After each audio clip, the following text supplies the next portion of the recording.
تم پر فرض کیا جاتا ہے کہ جب تم میں سے کسی کو موت کا وقت آ جائے تو اگر وہ کچھ مال چھوڑ جانے والا ہو تو ماں باپ اور رشتہ داروں کے لیے دستور کے مطابق وصیت کر جائے۔ اللہ سے ڈرنے والوں پر یہ ایک حق ہے۔ پھر جو شخص وصیت کو سننے کے بعد اس کو بدل ڈالے تو اس کے بدلنے کا گناہ انہی لوگوں پر ہے جو اس کو بدلیں،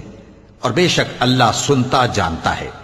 اب اگر کسی کو وصیت کرنے والے کی طرف سے کسی وارث کی طرفداری یا حق تلفی کا اندیشہ ہو تو اگر وہ وصیت کو بدل کر وارثوں میں صلح کرا دے تو اس پر کچھ گناہ نہیں،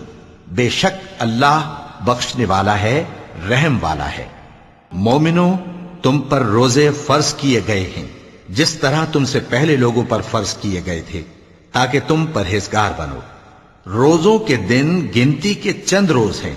تو جو شخص تم میں سے بیمار ہو یا سفر میں ہو تو دوسرے دنوں میں روزوں کا شمار پورا کر لے،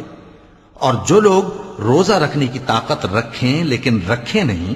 وہ روزے کے بدلے محتاج کو کھانا کھلا دیں،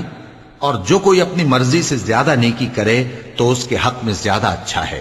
اور اگر سمجھو تو روزہ رکھنا ہی تمہارے حق میں بہتر ہے۔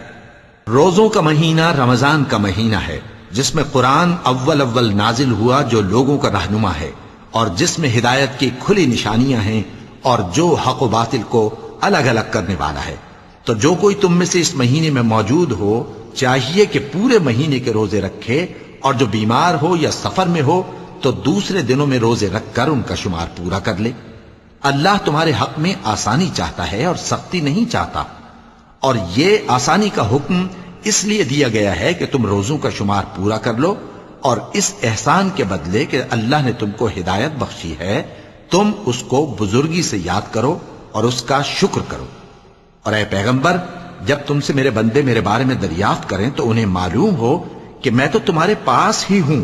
جب کوئی پکارنے والا مجھے پکارتا ہے تو میں اس کی دعا قبول کرتا ہوں،